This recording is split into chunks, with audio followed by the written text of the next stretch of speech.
Well, Bob, thank you so much for helping my project. Could you say a little bit about yourself? Yes, my name is Bob Moore, California resident, Northern California. Got interested in space back in the early 60s. My dad was a program manager for a satellite that went up, one of the first communication satellites, and always had an urge to learn about space. And then I found out more recently about Tesla cars and Elon Musk and how the whole thing fits together. And I've got to admit, I've become quite a fan of Church of Musk, and it's just astonishing to see what's going on, and now to see the partnership between Elon and he's ready to go up with Richard Branson.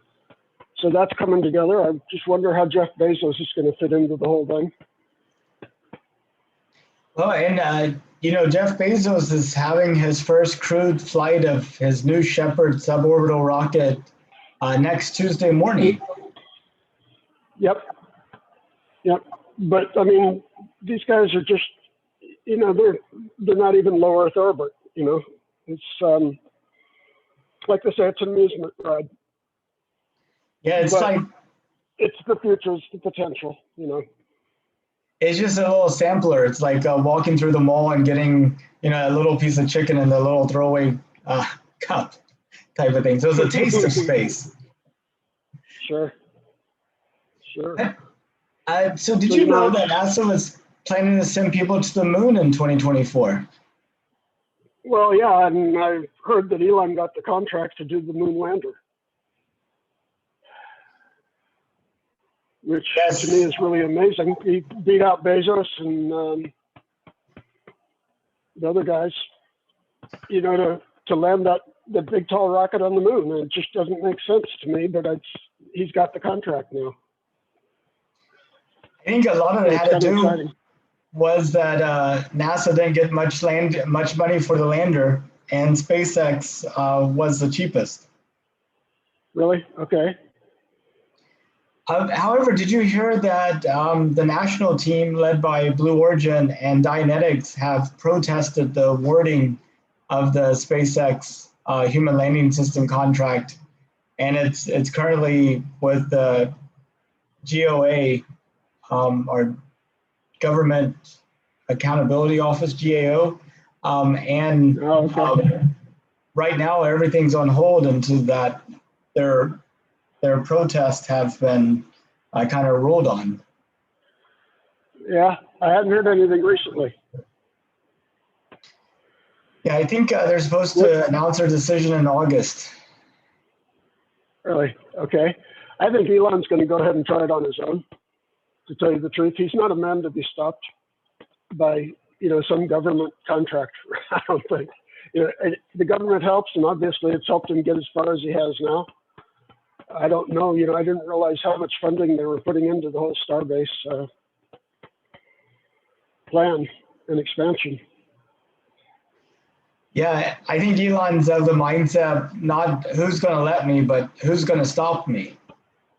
Yeah, no, he seems to have the money to push ahead.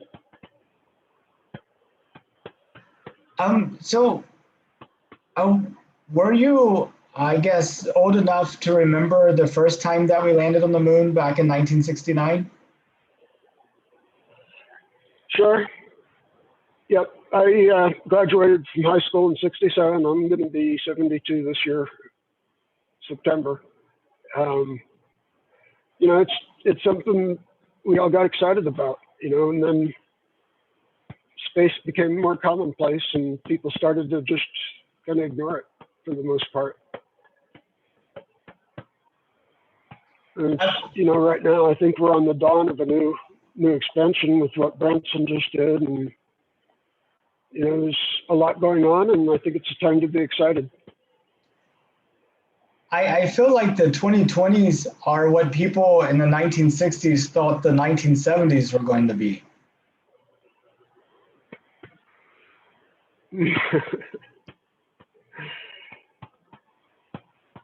You're saying that we're behind? I guess I think the 2020s are going to be the time that we actually continue and expand the space age that the Apollo started. And Right. it's sort of going to unleash some capabilities that will forever change our state of mind in terms of space. Sure. Well, it's, and there's the China race too is the big thing. China's really come a long ways, and they're starting to look unstoppable as well. So, I mean, what are we going to do? How are we going to divide it up? Who's going to be the politicians? And a big difference between China and Russia back during the Cold War is China's gotten really good at making stuff. Yep. Well, Russia, hasn't been a slouch either, but recently, I don't know. Well, and what do you think about us going back to the moon? It's imperative. I mean, it's part of keeping up with the rest of the world. If our country doesn't do it, the others will. And they're going to be there first if we don't get up there. And I mean, it's a new frontier. It's undeniable that we're looking at mining, we're looking at all kinds of different things, telescopes, communities, and it's a launching base for Mars. It's like Starbase Alpha. Yeah, it's really amazing. I don't think anybody would have thought Brownsville would be the gateway to the solar system.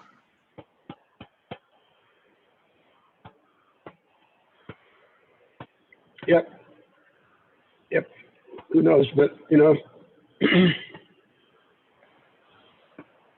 Branson, I don't know how far he can go from his little portal. He's shown that you can do it right from the middle of the desert. But whether he's going to go orbital from there. I haven't heard of any of his plans. I mean, he does have Virgin Orbit, which launches small payloads. Right.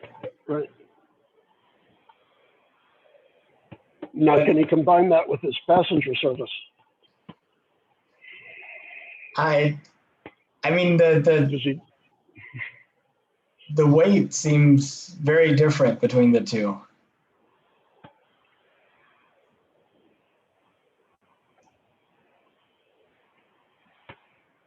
Is the launching mechanism not much different in the airplane? I just wonder about the payload mass. Like those satellites are very, very small, whereas the passenger vehicle I think is much, much heavier. Well, what I want to know is what happens at 53 miles? What happens when he hits 55, 60? Is he going to lose control of it, or he just hasn't pushed it that far? Why can't he just take off and fly to the space station? I think it's strictly a matter of having enough propellant to go further. Yeah. Yep. Once you escape most of the Earth's gravity, it doesn't take much. Just a few little pushes and you're up there. Talking about that, if it was safe and affordable, would you take a ride to space? I don't see why not. I'm looking at what I got in my rollover IRA, and I'm thinking, I mean, if I knew I had terminal cancer or something like that, and that was one of my goals, I wouldn't hesitate to get aboard with Branson. Especially if I can get on with the flight with Elon Musk, Branson, that'd be. I don't know. It's enticing. I've always been kind of an airplane fan, and getting up and flying something to think about leaving Earth's gravity. It's the thrill of a lifetime. What can you do? What can you say? And how far would you go? Would you just do a suborbital flight like what Branson did, or would you see yourself going to orbit and visiting the International Space Station, or maybe go to the moon and back, or maybe even immigrate to Mars? Well, that's the ultimate goal, is, again, like Elon says, go to Mars and live for a while. Excuse me, just not die when you land. Yeah, that's right. That's what Elon says. He wants to die on Mars, just not on impact. Yeah. So, but whether I would be suitable for that, I've got certain body anomalies from a skull fracture I had at one time, and whether I would be suitable for space travel. Do you ever think about what it's like to swallow in zero gravity? Do you ever stand on your head or try to swallow laying down? Well, I've actually had a little bit of experience with that. I've flown on the zero G flight where they do the hyperbolic Yeah. flying, and you get about 30 seconds Sweet. of weightlessness. Yep. And I drank water out of the air and ate M&Ms out of the air. But I think it was maybe too short of a flight to really feel the full effects. Yeah. Yeah. I have one of those ready-to-eat meals. Now, you mentioned if you went to Mars, you would want to have cats there with you. Sure. You've got to have a friend, somebody that you can count on there that would follow you around and stuff. I mean, not every cat's going to do that, but there are cats that will. And I just think, people are going to need companionship. And how these animals are going to adapt, I think as long as human life is supported in these bubble spheres, I think pets will do quite well, but they've got to be manageable. And, the cat is really the one that can bury its own poop and urine, whereas the dog, just needs grass or something out there. It's not quite the same. Any other pet, it's just going to be a little bit more difficult. And people need that companionship. Not everybody, when they get up there, is going to have their mate with them.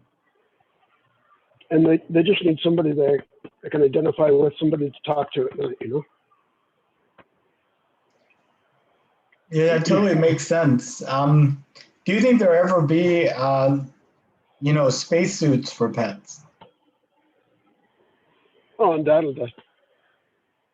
Sure. Sure. Well, it's what degree of spacesuit would be needed, though.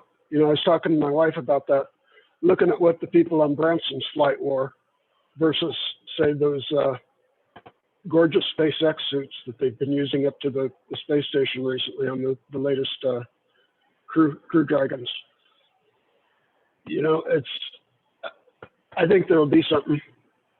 It may take a new breed of cat. You may want a special breed of cat that's a little bit more adapted to wearing something like a spacesuit. It's where we're going to limit the genetic engineering is obviously a big ethical question. Yeah, we think people are going to live longer than ever, so we're going to make pets live longer than ever. And a lot of people are allergic to cat hair. I could see that one of the first genetic, things that you might want to do is make it so that cats don't shed and they don't have any type of allergen producing. That's possible. Sure. There is one breed. I forget the name of the breed that's available that doesn't have the dander. I forget what it is. I'm going to check in tomorrow at work and see what's going on with that. That's something we'll have to work on. But the air filtration is going to be so good. Whatever they do, I mean, it's going to be so good. It's going to eliminate even the COVID virus from the air. That's really fine. Those virus particles are very, very thin. I got that from a TV commercial today. It says, TV commercial just today, it says it'll take 99% of the COVID out of the air. So, I mean, I saw it on TV, it's possible. Wow. So I've been going up to people at Starbucks, at stores on the street, and asking them if they knew we were going to the moon in 2024. And I would say, you know, most of the people I talk to randomly on the street, they don't know that we're going to the moon. But I feel like if we were sending a cat to the moon, that would really catch people's eyes. And I was wondering what you thought. The ASPCA monitored this test and ensured that no animals were harmed. But I mean, you know, we started out with monkeys and you saw how that worked.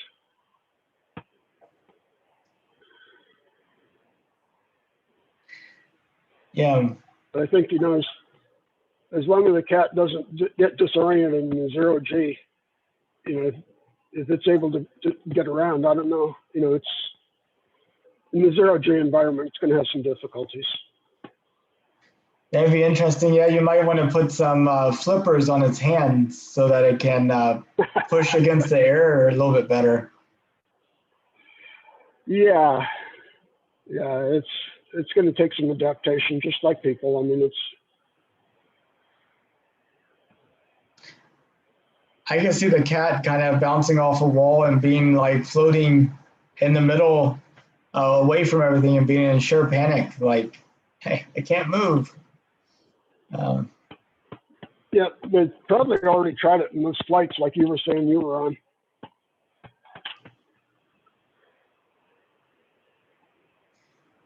Well, I see this as a time capsule for people 100 years, 200 years, you know, people not even born yet, to kind of look back on this time before, you know, the world really made this step into space in this way.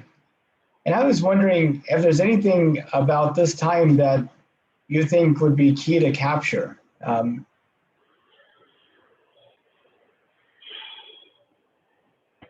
What do you mean, like the first steps on the moon, or what? I guess just some observation about the way the world is now and the hopes for the future. Mm-hmm. Well, we need something to pull the world together. You know, we've got to unite it. It's back in the late 60s. My folks used to drag me around to church with them, and they were in a group where they wanted to just embrace the world with a thing called We Are One. You know, it was the whole thing was we are one world, and we can't really just ignore people that aren't able to get along for one reason or another. And we needed to embrace, you know, different cultures and so forth. And since then, it's really just fallen apart. And especially under the last administration, you know, just divided the world. Just, you know, you can realize we're on the brink of a civil war right here in this country, you know, let alone Haiti and wherever else. I mean, we got to take care of our problems at home before we can manage a civilization off world. So that's probably the biggest thing. You know, technology says we can do it, but politically, that could be a big issue.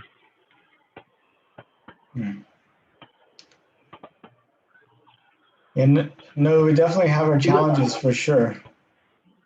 Yeah, no, it's something about the best laid plans of mice and men, however that goes. Foiled again. So what's your take? Do you think any obstacles, or where we're going to move from here? What's the next step? Well, my hope is that having people go to the moon and to Mars and starting to figure out a way to kind of have an existence there will be an inspiration to people back on Earth, and will kind of provide some fundamental insights into some things that we may not be aware of that could open up new doors. Mhm.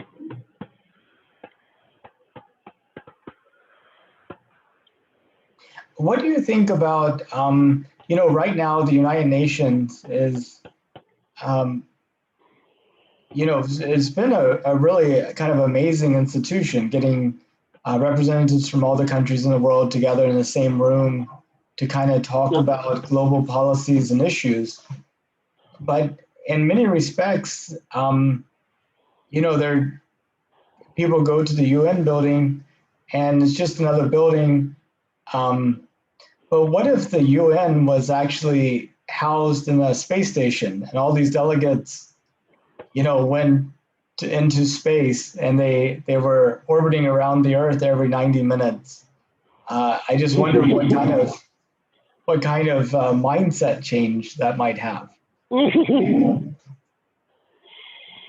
Interesting concept. There's some logistics we'd have to get out of the way, but it seems like kind of a high revolution. Is that what's the ISS space station going around at? Is Yeah, that like a 90-minute, or is that. What was the question? how'd you designate a 90-minute rotation? Oh, yes, that's how long it takes for the International Space Station to go around the Earth. Yep. Okay. Yeah, it's basically that's what's up there is kind of a microcosm of several nations coming together in experiments. It's the best of both worlds if you can keep the politics out of it. I can't believe we put it up there with Russia and Canada and how many other countries. It was an astounding achievement. And how do we build on that now? Where do we go from here? What do we need to overcome? Yeah. I mean, politics at NASA.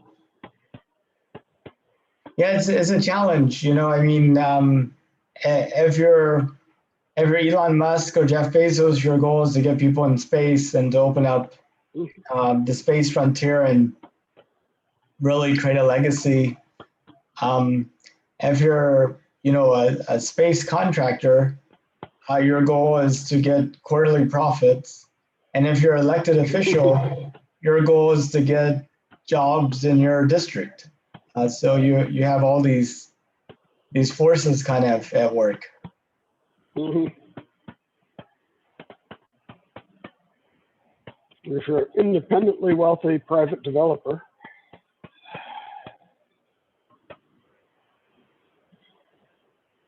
you can go out and do what you want. Yeah, hopefully. There's a lot of people that want to control, who want to control what people can do. Yeah, well, the worst thing is, what if something happens to Elon?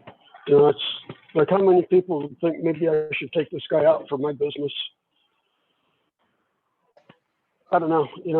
There's so much that depends on Elon's health and everything right now. And then it becomes a whole new playing field without him.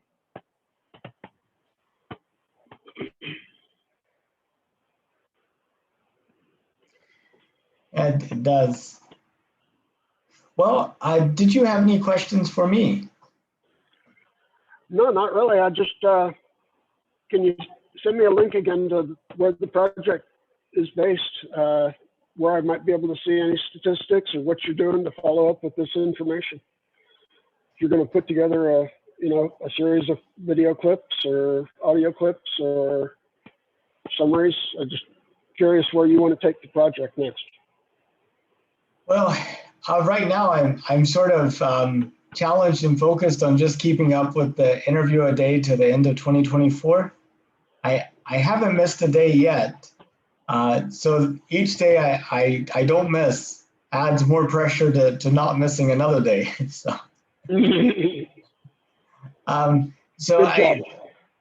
but I think after I complete the set of interviews, then I have a chance to come back and sort of organize them and put them in some type of form that might be more useful.